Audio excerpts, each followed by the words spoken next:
Durante 16 meses, entre 1970 y 1973, los rusos utilizaron un sistema de control remoto desde la Tierra para dirigir dos pequeños robots en la Luna que recorrieron casi 50 kilómetros sobre la superficie lunar.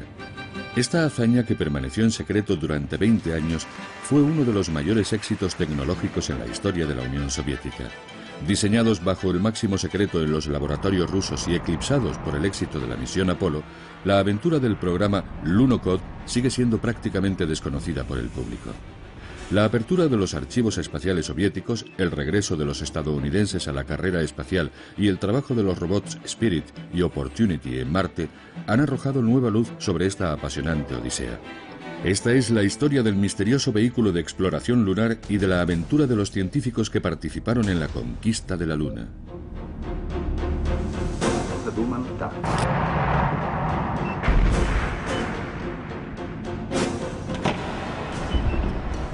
Un tanque en la Luna.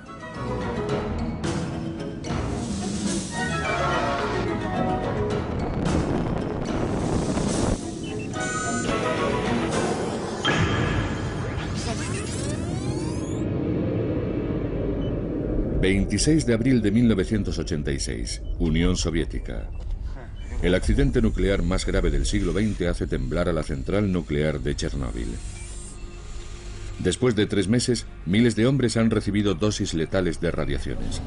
Para salvar vidas humanas, un extraño robot excavadora limpia los escombros radiactivos del techo del reactor número 3.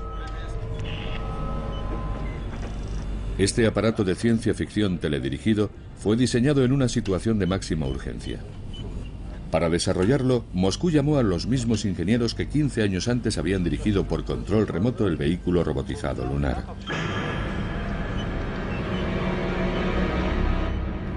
Los soviéticos llamaron Lunokhod a su explorador lunar. Durante muchos años, su historia permaneció en secreto. Creo que la mayoría de la gente, no solo en Estados Unidos, sino en todo el mundo, no conoce las conquistas rusas en la Luna, las sondas lunares y los Lunokhods. El Lunokhod, vehículo lunar en ruso, es un producto de los años 60, la época en la que la Unión Soviética se lanzó a competir con Estados Unidos en la carrera espacial. Un tiempo en el que el comunismo parecía triunfar. El primer satélite se llamó Sputnik y el primer hombre que orbitó la Tierra fue Gagarin. El primer cosmonauta que realizó un paseo espacial era soviético. Una época en la que la tecnología era el campo de batalla de la Guerra Fría.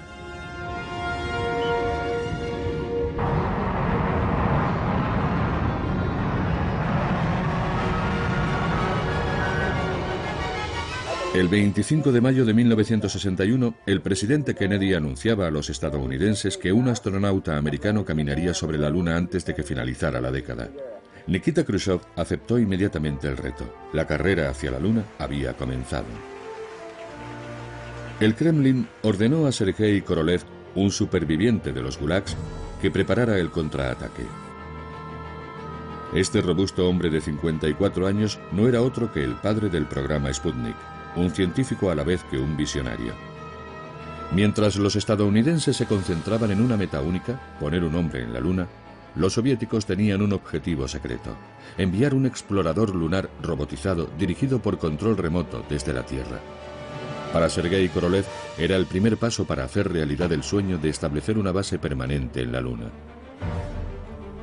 El futuro vehículo lunar fue llamado Lunokhod. Korolev formó un equipo para diseñar y construir aquel insólito vehículo. Para ello recurrió al Ejército Rojo. La fábrica Transmas de Leningrado, especializada en la construcción de tanques de asalto, le proporcionó todo lo que necesitaba: espacio, recursos técnicos e ingenieros.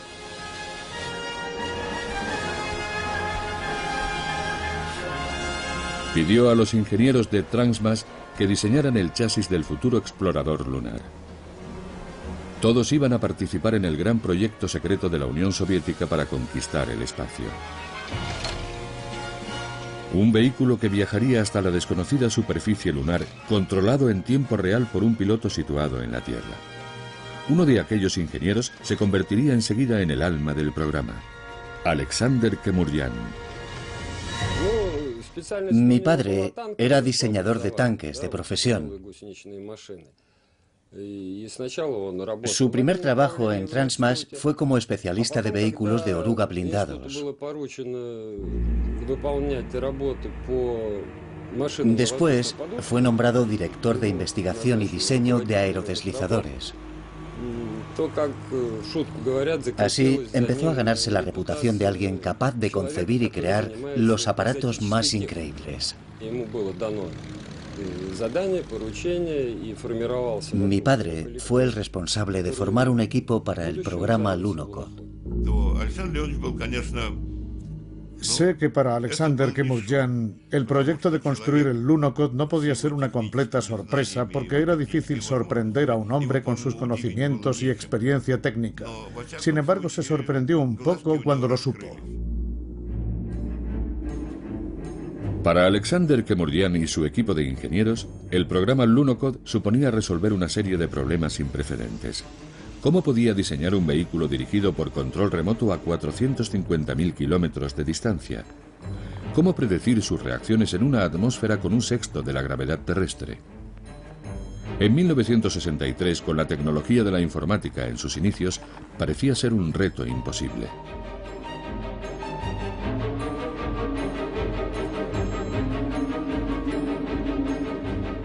Los mayores éxitos del programa Lunokhod fueron, primero, anticiparse a su tiempo; segundo, logró avances científicos muy importantes; y tercero, un grupo de personas muy inteligentes encontraron soluciones a problemas de ingeniería y de diseño muy complejos.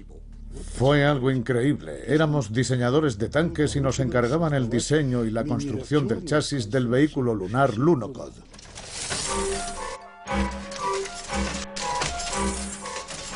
La robótica aún no era una ciencia madura.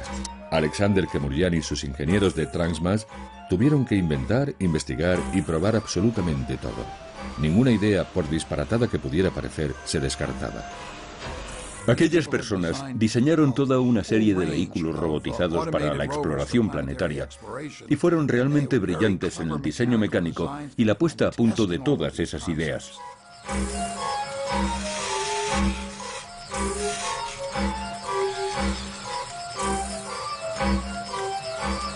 Los prototipos iniciales del robot salieron muy pronto de los talleres. Sus diseñadores fueron los únicos que vieron los primeros pasos sobre cadenas o ruedas. Instalamos nuestros tableros de dibujo en una sala a prueba de miradas indiscretas. Estaba prohibido entrar allí. En aquella época nuestro trabajo era considerado secreto militar. En casa nunca se habló del Lunokhod. Solo supe que mi padre había trabajado en el chasis de un vehículo lunar y que fue uno de sus diseñadores después de que el vehículo llegara a la Luna. Los americanos hacían grandes progresos. Tras los éxitos de los programas Mercury y Gemini, sus astronautas empezaron a seguir un entrenamiento intensivo. Kennedy y Khrushchev, los líderes de los dos bloques, habían movilizado a sus ingenieros. La siguiente batalla geopolítica se libraría en el campo de la tecnología y del espacio. No podíamos permitir que los americanos conquistaran la Luna. Estábamos en plena Guerra Fría. Pero existía un problema. La Luna seguía siendo un misterioso astro. No se sabía nada sobre su superficie. ¿Era dura o blanda? ¿Se hundiría el Lunokhod en arenas movedizas? Enfrentado a ese enigma, Sergei Korolev consultó a los mejores especialistas de la ciencia soviética. Después anunció su decisión. La superficie de la Luna es dura. No era posible diseñar un vehículo lunar teledirigido que pudiera desplazarse sobre polvo, arena y roca. Teníamos que tomar una decisión y ceñirnos a una única alternativa. En cuanto se tomó la decisión, empezamos a pensar en los primeros prototipos. Después, cuando tuvimos muestras de la superficie lunar, comprobamos que Korolev había tomado la decisión correcta. Gracias a la valiente decisión de Korolev, el programa Lunokhod pasó a la fase de investigación mecánica. Pero de inmediato se planteó otro problema. El vehículo debía llevar oruga o ruedas. Una vez más, los ingenieros consultaron a Korolev.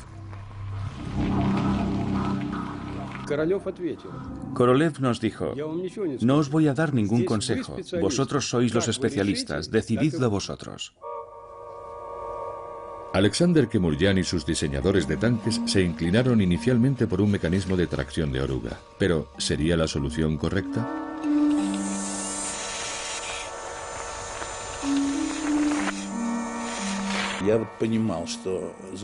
Enseguida comprendí que sería extremadamente difícil usar cadenas, porque la energía eléctrica disponible para los motores era de solo 300 vatios. Imagínese. Es el equivalente a la energía de una bombilla. Es muy poca energía.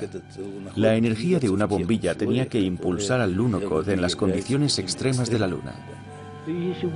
Además, si las cadenas se atascaban, eso sería el final.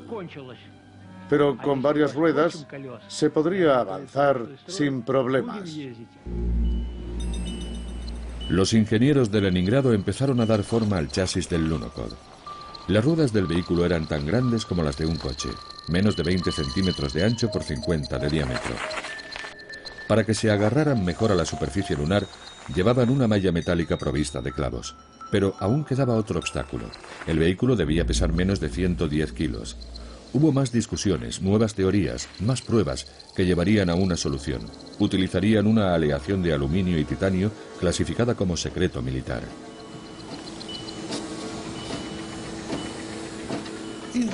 Para nosotros, crear un vehículo capaz de desplazarse por una superficie determinada no representaba realmente un problema. La dificultad residía en que el aparato reuniera todos los requisitos técnicos. Sus diseños mecánicos eran extremadamente ingeniosos y se realizaron siguiendo el método de la ingeniería clásica.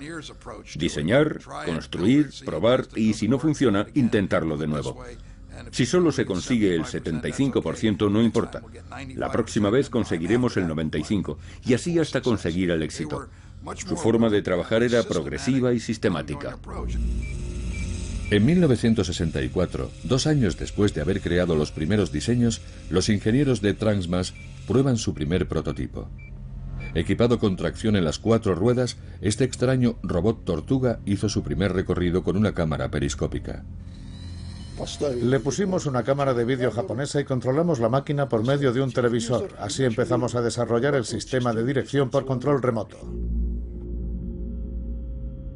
Los ingenieros tenían que anticiparse a las reacciones del vehículo sobre la Luna. Para ello, Transmas construyó un hangar secreto que era conocido como el Lunódromo.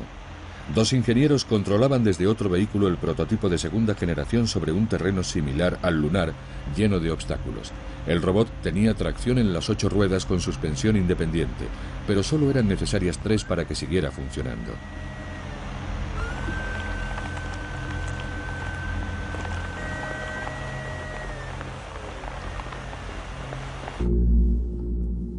Alexander Kemuryan se enfrentaba a un nuevo problema, esta vez puramente mecánico. En la atmósfera terrestre, cuando 2 piezas metálicas están en contacto, se forma una película de óxido en los puntos de fricción que actúa como lubricante. En el vacío, las 2 piezas se fundirían. La solución fue crear un nuevo aceite fluorado que no se evaporaba en el vacío. Los motores eléctricos irían protegidos en recintos herméticos, pero todavía quedaba el paso más importante de todos: probar todos esos inventos en un entorno de gravedad mínima.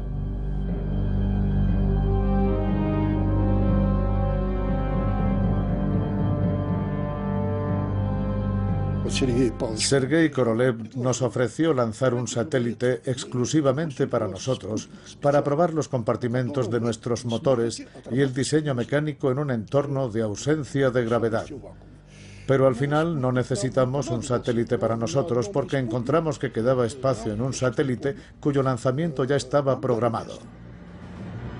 Después de probar todos esos detalles técnicos en el espacio, el Lunokhod estaba listo para continuar con las pruebas con modelo a escala real. En el mayor de los secretos, los ingenieros de Transmas llevaron el prototipo a la península de Kamchatka, situada a 9 zonas horarias de distancia de Leningrado y Moscú.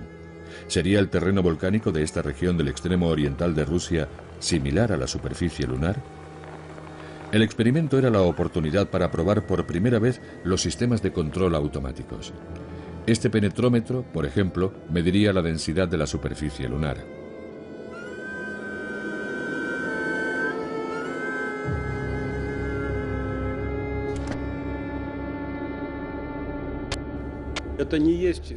No era, por supuesto, una réplica exacta de la superficie lunar. Lo importante eran las características de la superficie, que nos permitirían comprobar si los motores y el chasis estaban preparados para esta superficie, y eso era muy importante. En 1965, Sergei Korolev delegó toda la producción del Lunokhod en el Instituto Lavoskin, en Moscú, especializado en sondas espaciales.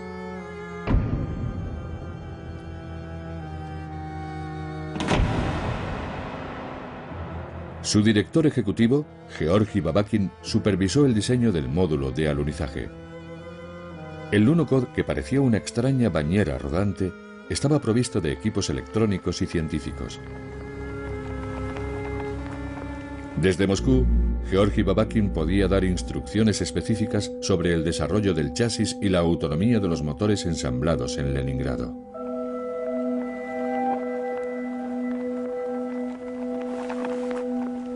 El grupo de Babakin nos hizo llegar estas instrucciones. Si pueden asegurarse de que el Lunokhod baje la rampa hasta la superficie de la Luna y recorra unos pocos metros, será suficiente y estaremos muy agradecidos. Pero sabíamos que si el Lunokhod solo avanzaba unos pocos metros y se detenía, no nos lo perdonarían.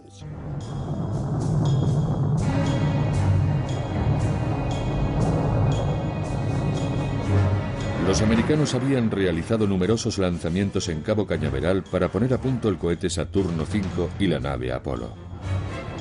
Trabajaban metódicamente, sin desviarse del único objetivo marcado por Kennedy. Los científicos soviéticos tenían más problemas. Todas sus esperanzas para llevar a un hombre a la Luna estaban puestas en el cohete gigante N-1. Pero en cada lanzamiento esas esperanzas no duraban más de 50 segundos.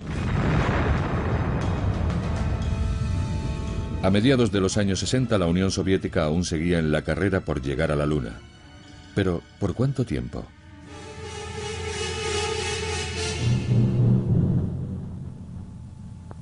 En enero de 1966 muere Sergei Korolev durante una operación quirúrgica rutinaria. La Unión Soviética celebró un funeral de Estado en honor al hombre que había sido el cerebro del primer éxito espacial de su país. Korolev fue enterrado en el Kremlin, y con él, los soviéticos enterraron gran parte de sus esperanzas por llegar a la Luna antes que los americanos. Georgi Babakin tenía la misión de restaurar la confianza de su equipo.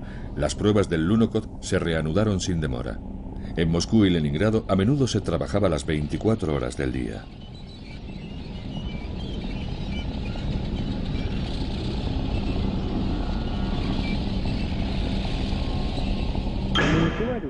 Preparamos las oficinas para dormir en ellas. Llevamos colchones, sábanas y mantas. Llamábamos a aquella zona de la planta del hotel Charmash, porque normalmente fabricábamos tanques Charmash. Por eso lo llamamos Hotel Charmash. Se incorporó un nuevo aparato al Lunokhod, una cubierta a la que sus inventores llamaron la sartén, que tenía un panel solar. Fue un invento crucial. Durante las 2 semanas del día lunar, la cubierta permanecía abierta y proporcionaba energía para impulsar las ruedas y los instrumentos. Y durante las 2 semanas de la noche lunar, la cubierta se cerraba para proteger el robot del frío. Pero con temperaturas de 150 grados bajo cero, nadie podía estar seguro de que fuera suficiente. El diseño del Lunokhod llevaba un sistema de control térmico con un calentador con una batería de carga radiactiva, y la cubierta se cerraba y abría para recoger la energía solar durante el día. El diseño del sistema térmico era muy ingenioso. Una batería de polonio 210 radiactivo alimentaba el generador eléctrico. Estaba situada en la parte trasera del Lunokhod. Durante la noche lunar, el escudo térmico se cerraba y el generador calentaba el gas contenido en el compartimento hermético y presurizado. Parecía una enorme bañera sobre ruedas, pero el sistema de control térmico era brillante. Para soportar las temperaturas durante el día lunar, que podían alcanzar los 160 grados centígrados, el Lunokhod estaba protegido mediante un sistema de ventilación. Un gas circulaba por el compartimento cuando el equipo eléctrico generaba demasiado calor. Después, ese calor se descargaba en el exterior por medio de una unidad de intercambio térmico. El grupo de Babakin realizaba en cada fase minuciosas pruebas de todas las innovaciones.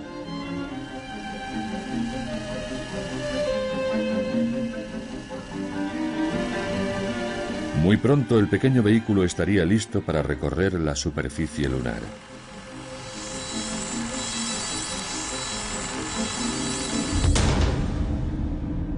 Pero antes, el programa necesitaba encontrar hombres que pudieran dirigirlo desde una distancia de 400.000 kilómetros. Una vez más, los directores del proyecto recurrieron al Ejército Rojo, y a finales de 1966, 45 oficiales fueron seleccionados en secreto. Después de muchas pruebas, solo quedaron 14 candidatos. Todos se sorprendieron cuando supieron que su misión consistía en dirigir un vehículo lunar. Vyacheslav Dovgan, aquí en unas imágenes de 1967, uno de los 14 pilotos seleccionados, recuerda aquella experiencia que marcaría para siempre su vida. Antes que nosotros, habían probado con aviadores, conductores de tractores y de coches, incluso con ciclistas. Seleccionaban a hombres que supieran evaluar rápidamente una situación y que fueran capaces de memorizar y reproducir la situación inmediatamente. Los futuros pilotos siguieron un intenso entrenamiento en el lunódromo situado en el centro de mando espacial de Simferópol, en Crimea. Allí aprendieron a manejar el vehículo por medio de una palanca de mando. Concentrados en sus monitores, los oficiales repetían una y otra vez las maniobras que habrían de realizar cuando el vehículo llegara a la Luna. Salvar un obstáculo, salir de un agujero, anticiparse, girar a la derecha, avanzar, girar a la izquierda, dar marcha atrás y hacer paradas de emergencia. El lunódromo estaba a unos 200 metros. Podíamos verlo desde allí, pero las cortinas siempre estaban cerradas. Toda la información llegaba a través del sistema de control, como si realmente estuviera en la Luna.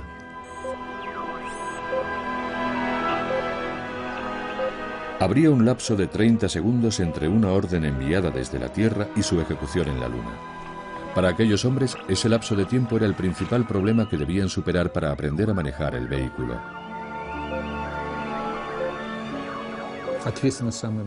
El operador tenía toda la responsabilidad durante el control del vehículo.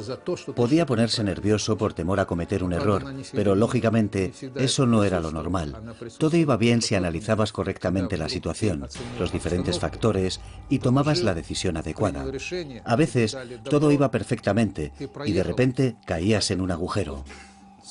La palanca de mando había fallado o el motor se había parado. Pero entonces pensabas que habías hecho algo mal. Vyacheslav Dovgan y sus colegas eran conscientes de la importancia de su misión. En aquella carrera con Estados Unidos, el futuro de la Unión Soviética estaba en sus manos. Y en aquel país, en el que aún imperaba el miedo al Gulag, el temor al fracaso era palpable. En noviembre de 1968 el equipo de operadores estaba preparado. Pero al otro lado del Atlántico estaba a punto de ocurrir un acontecimiento decisivo. 21 de diciembre de 1968, el cohete Saturno V lleva 3 astronautas americanos a bordo. Por primera vez, la tripulación de la cápsula Apolo 8 entraba en órbita en la Luna. Por su parte, los soviéticos consiguieron situar 2 sondas en la superficie del codiciado astro. El éxito del Luna 9 y del Luna 13 proporcionó una serie de fotografías extraordinarias y valiosa información sobre la superficie lunar. Pero ante los repetidos fallos del cohete N-1, Rusia abandonó todas sus esperanzas de alcanzar la Luna antes que los americanos. 2 hombres podían salvar todavía el honor de los soviéticos: Georgi Babakin y Alexander Kemuryan, con su vehículo secreto, el Lunokhod. El grupo de Babakin estaba dando los últimos retoques al vehículo en Moscú. Habían resuelto los problemas con la resistencia del compartimento y la separación del vehículo de la plataforma de alunizaje. Todos los instrumentos científicos estaban instalados y los componentes funcionaban perfectamente en el vacío. Las rampas para el descenso desde la plataforma de alunizaje eran ya operativas. Las antenas helicoidales y de látigo, receptoras de las ondas electromagnéticas, respondían a más de 200 comandos para controlar el vehículo.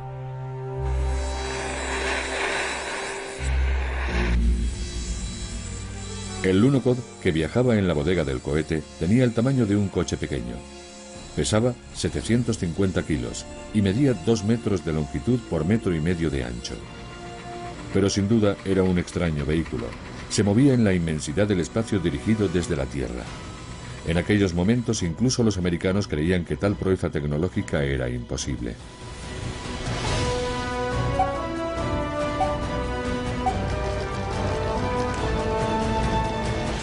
A principios de 1969 se dispuso el pequeño vehículo en el módulo de alunizaje y juntos fueron colocados en la sección superior de un cohete Proton. El Lunokhod estaba listo tras una década de frenéticos preparativos. Comenzaba la fase final de la carrera hacia la Luna.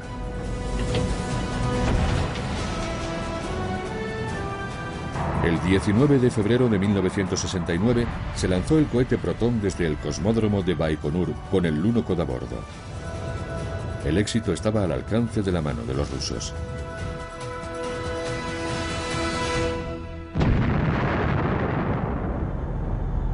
Pero ese día, algo más que un cohete y un vehículo lunar experimental se desvanecieron en la explosión. Con ellos desaparecían todas las esperanzas acumuladas a lo largo de una década de duro trabajo. Los ingenieros soviéticos aún tuvieron que sufrir una última y amarga experiencia, ser testigos del triunfo de los americanos.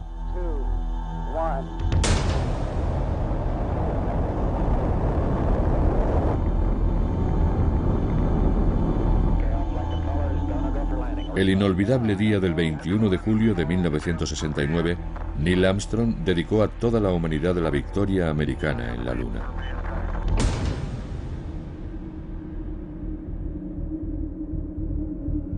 El mundo entero contempló sobrecogido los primeros pasos del hombre sobre la Luna. Pero en Moscú y en Leningrado los científicos sabían que la historia recordaría otro paso decisivo: las marcas de las ruedas del vehículo lunar. Alexander Kemuryan no iba a tener un momento de respiro durante todo un año.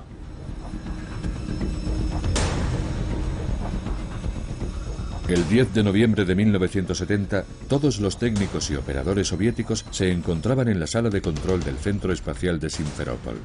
A miles de kilómetros de distancia, en Baikonur, la cuenta atrás ya se había iniciado.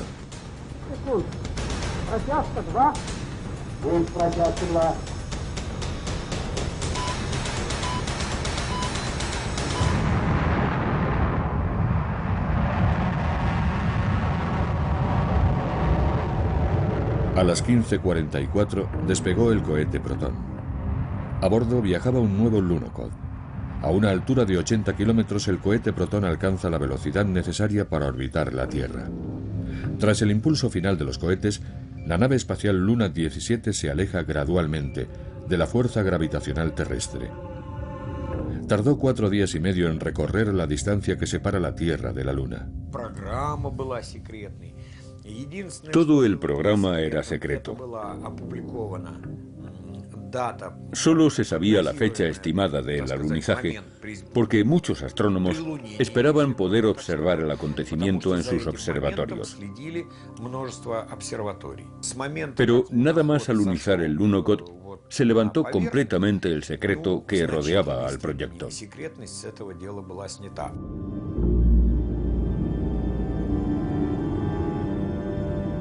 El lugar de alunizaje fue seleccionado cuidadosamente.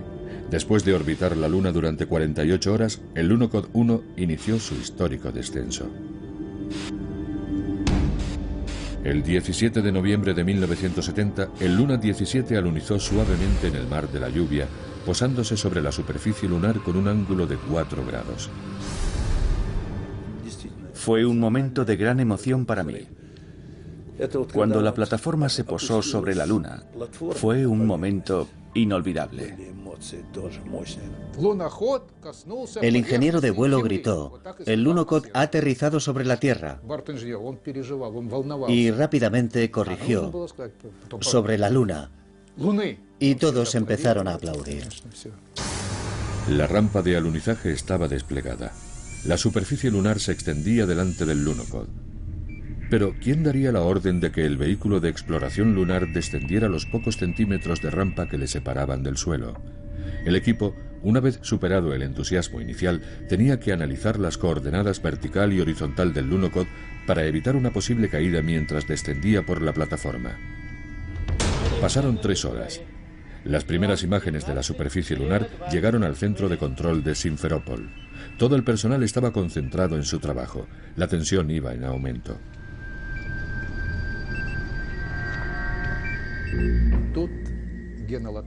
De repente, Gena Latipov dijo: veo la superficie lunar. Es plana. La superficie es plana. Y después añadió: es maravillosa. Las imágenes mostraban que el Lunokhod estaba perfectamente situado para iniciar el descenso. No había ningún obstáculo en la superficie lunar frente a las ruedas de titanio y aluminio. Se dio la orden de proseguir. En aquel momento exacto, las pulsaciones de Gena Latipov, que estaba manejando el vehículo, eran de 140. Gena nunca había reaccionado así antes. Respondiendo a la orden transmitida a 400.000 kilómetros a través del espacio, el Lunokhod descendió a la superficie. 16 meses después del histórico paseo de Neil Armstrong, aquel era un momento de triunfo para los ingenieros soviéticos. El Lunokhod descendió a la superficie, luego avanzó de 5 a 10 metros. Cuando se paró pudimos ver las huellas que había dejado en la superficie lunar. Fue fantástico, un auténtico cuento de hadas. En Leningrado, Alexander Kemuryan había sido intervenido en una operación quirúrgica delicada. Uno de los padres del pequeño vehículo de exploración tenía que seguir sus primeros pasos desde la cama de un hospital. Yo estaba en la habitación con Kemuryan y mis ojos se llenaron de lágrimas. Fue un gran triunfo. Habíamos puesto todas nuestras energías en el programa. Yo no había tomado vacaciones en 3 años. El Centro Espacial de Simferópol, en Crimea, dio la orden de desplegar la antena helicoidal y abrir la tapa del panel solar. No había cosmonautas soviéticos en la Luna, pero en su lugar había un pequeño robot de diseño perfecto que respondía a las órdenes que le llegaban desde la remota Unión Soviética.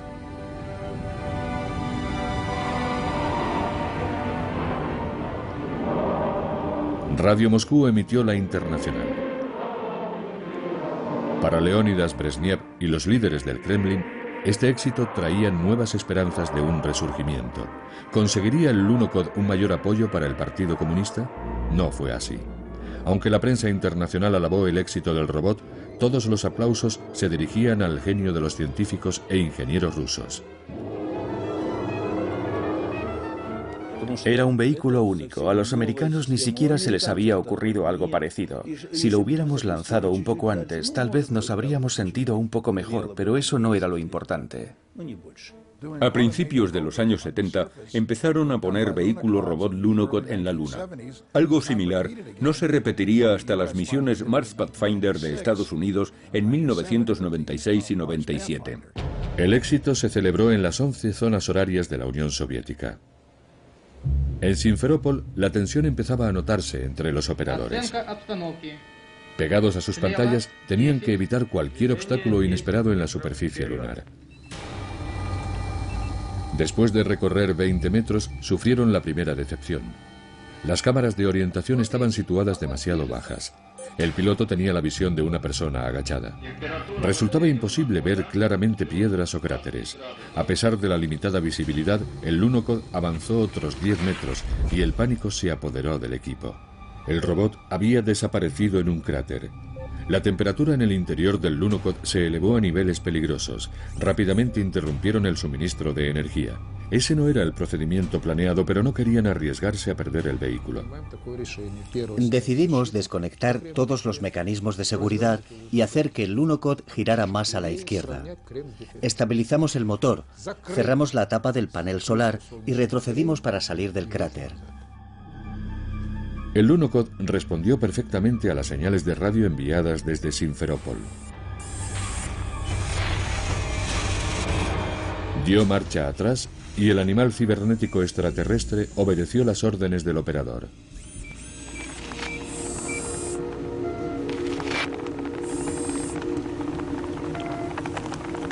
Dobgan y sus colegas hacían turnos cada 9 horas para controlar el Lunokhod siguiendo sus vacilantes movimientos.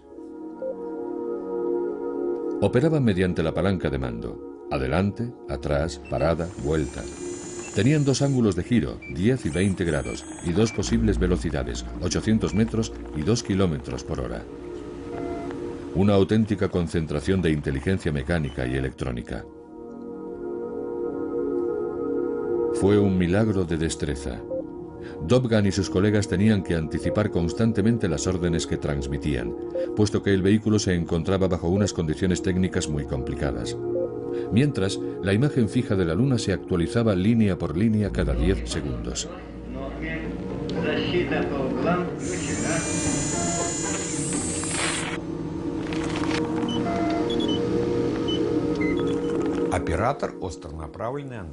El operador de la antena direccional tenía un papel crucial. Debía asegurarse de que la antena estuviera siempre dirigida a una zona de recepción específica en la Tierra. El Lunokhod incorporaba numerosas innovaciones científicas. Estaba equipado con un espectrómetro, un telescopio de rayos X y detectores de rayos cósmicos. Transmitía abundante y valiosa información a la Tierra. Una 9ª rueda, independiente, medía las distancias recorridas. Con el penetrómetro, el vehículo medía la densidad del suelo lunar, igual que habría hecho un cosmonauta. Después de unos días, el explorador prácticamente había establecido una rutina en la Luna. Pero de repente se produjo la catástrofe. El Lunokhod había caído en un cráter. Por alguna razón desconocida, Gennard dio la orden de detener el vehículo, pero cambió de segunda a primera marcha, y el Lunokhod siguió avanzando. Él pensó que el vehículo saldría del cráter sin ningún problema.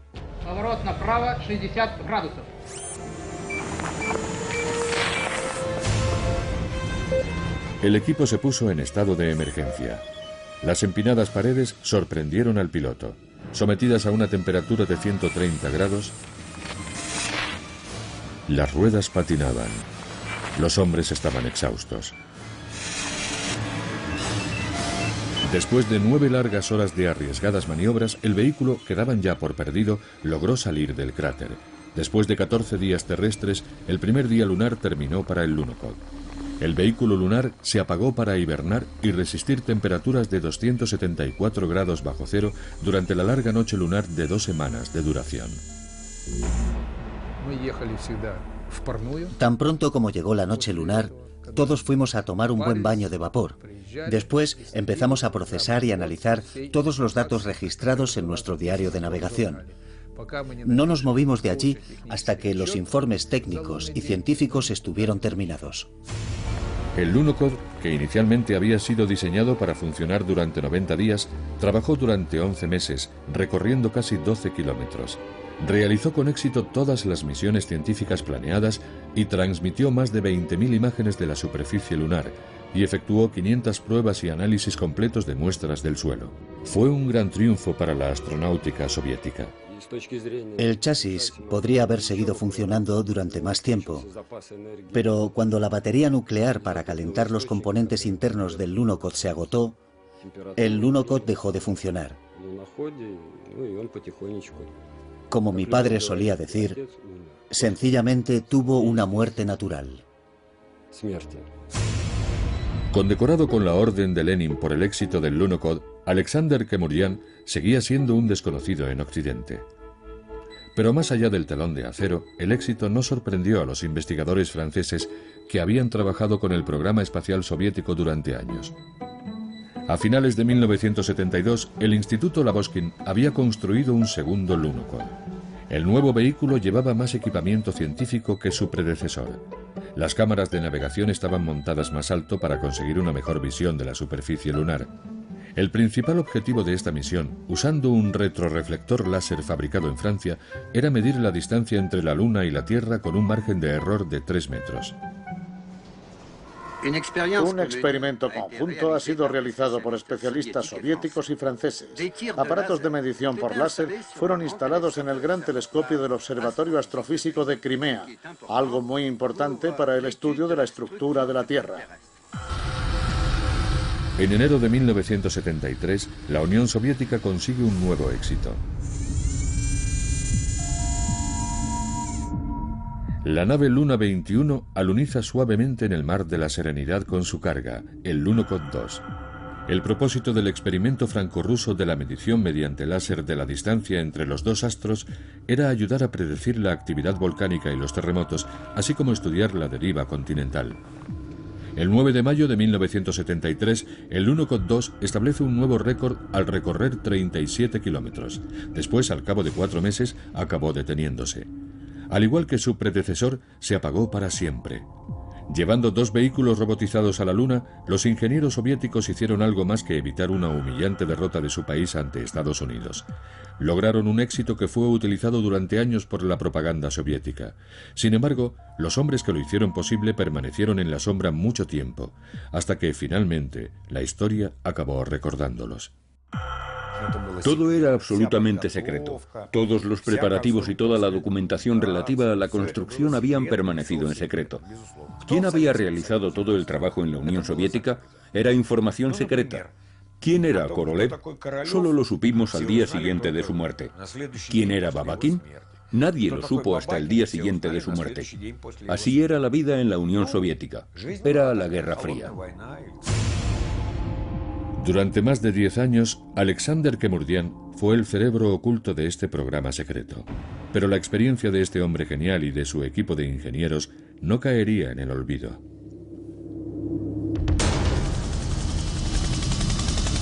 Chernóbil, primavera de 1986. ¿Podría Moscú controlar el desastre que siguió a la explosión del reactor número 4? La Unión Soviética envió a sus bomberos, pilotos de helicópteros, soldados y obreros a las ruinas de la central nuclear. Aquellos hombres, conocidos como los liquidadores, arriesgaron sus vidas llevando trajes protectores inadecuados para retirar los residuos altamente radiactivos. En las ruinas de Chernóbil, las autoridades tenían que detener una reacción nuclear descontrolada y limpiar las superficies contaminadas. Fue entonces cuando los responsables del Kremlin recordaron aquel pequeño todoterreno dirigido por control remoto. Kemurdian fue llamado urgentemente a Moscú. Le dieron 3 meses para construir un vehículo dirigido por control remoto que pudiera limpiar los mortíferos residuos. El objetivo, salvar vidas. Kemurdian viajó inmediatamente al lugar.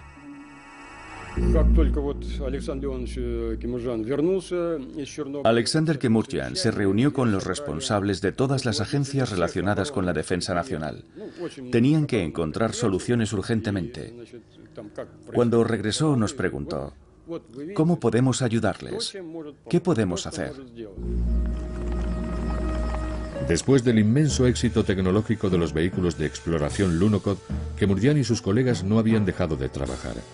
Siguieron desarrollando y fabricando todo tipo de robots para ser usados en planetas más lejanos.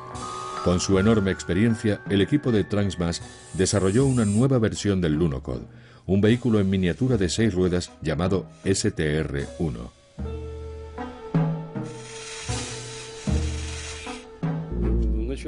Empezamos a trabajar con más intensidad de lo que habíamos trabajado para el Lunokhod, ya que disponíamos de muy poco tiempo.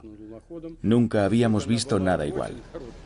En cuanto el STR-1 fue diseñado, a la semana estaba prácticamente construido. Pudimos ver el chasis metálico del STR-1 delante de nosotros.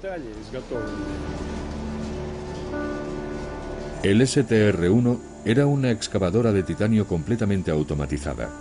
Las ruedas con relieves se hicieron cortando bloques macizos de una aleación metálica para que pudiera desplazarse por el tejado alquitranado roto de la central nuclear. Al igual que con el Lunokhod, se construyó una pista de pruebas llena de escombros para probar la excavadora, equipada con un sistema especial de control remoto.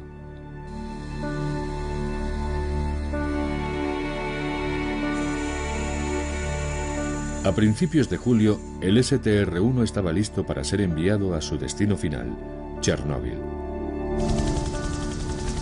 El 15 de julio, un helicóptero dejó el vehículo sobre la cubierta aún intacta del reactor número 3. En esta carrera contrarreloj, Transmas no tuvo tiempo para preparar adecuadamente a los conductores. Kemurjan nos reunió a todos y nos dijo: amigos, somos los únicos que sabemos operar el STR-1, así que tendremos que ir nosotros. La situación era extremadamente compleja porque algunos componentes aún no estaban plenamente operativos. No sabíamos realmente si la máquina funcionaría.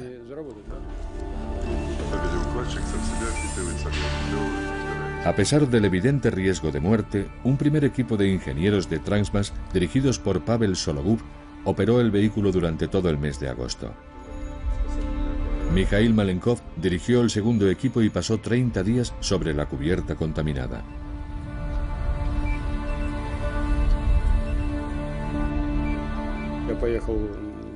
Acepté con entusiasmo.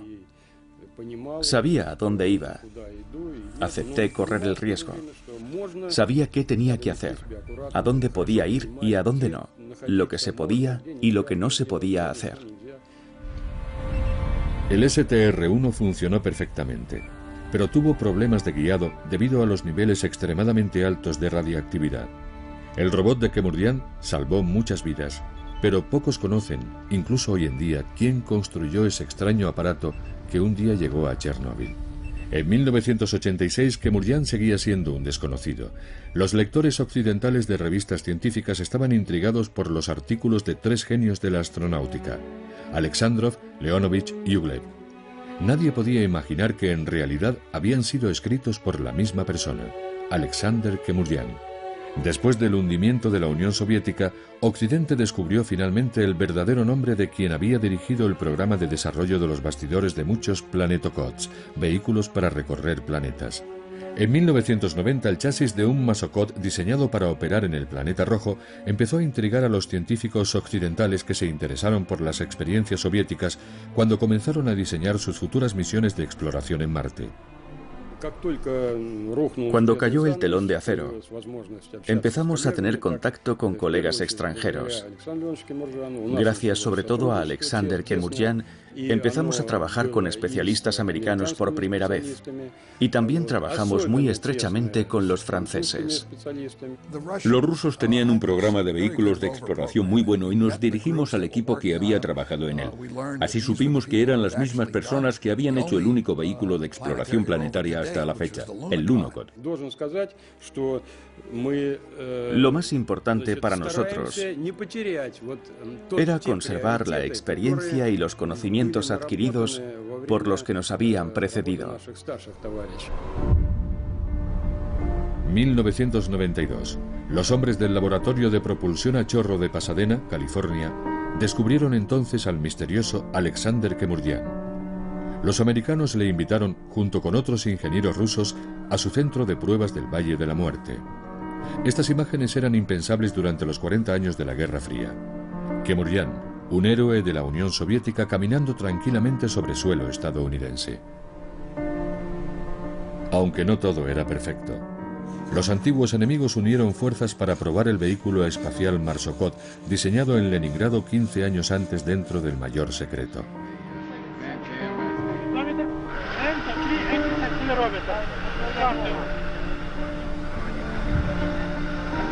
El vehículo se movía con facilidad por las laderas de las dunas que los investigadores de Pasadena llamaban la colina marciana. Fue maravilloso.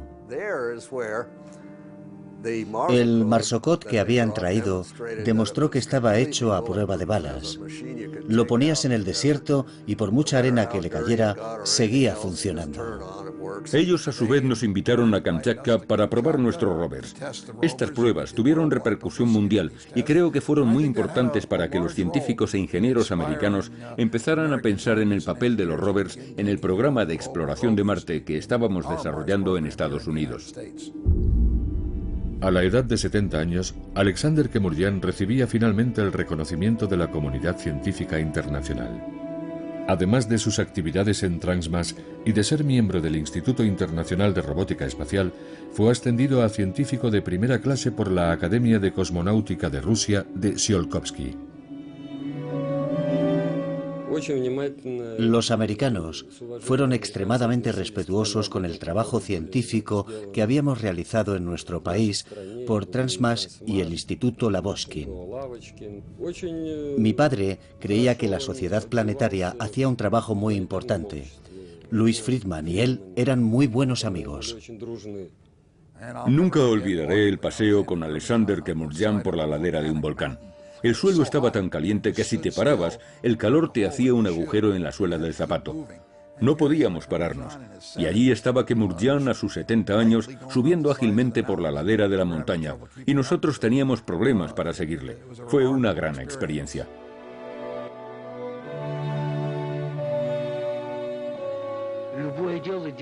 Todo el mundo es capaz de hacer cosas extraordinarias, cada uno a su manera. Algunos son perfectamente felices haciendo cosas sencillas, las hacen de buen grado. Otros, sin embargo, se concentran en los detalles. Todos somos diferentes, y no importa si trabajas en los viajes espaciales o en el campo. Lo importante es hacer lo que verdaderamente quieres. Alexander Kevorkian murió el 24 de febrero de 2003 en San Petersburgo. Dejó como herencia 2 pequeños vehículos de exploración sobre la superficie de la Luna con la bandera roja de un imperio desaparecido. En el futuro, los hombres y los vehículos robotizados viajarán juntos a mundos distantes. Todos estarán en deuda con Alexander Kevorkian, Georgi Babakin y los ingenieros rusos que diseñaron por primera vez la forma de dirigir un vehículo situado en otro astro.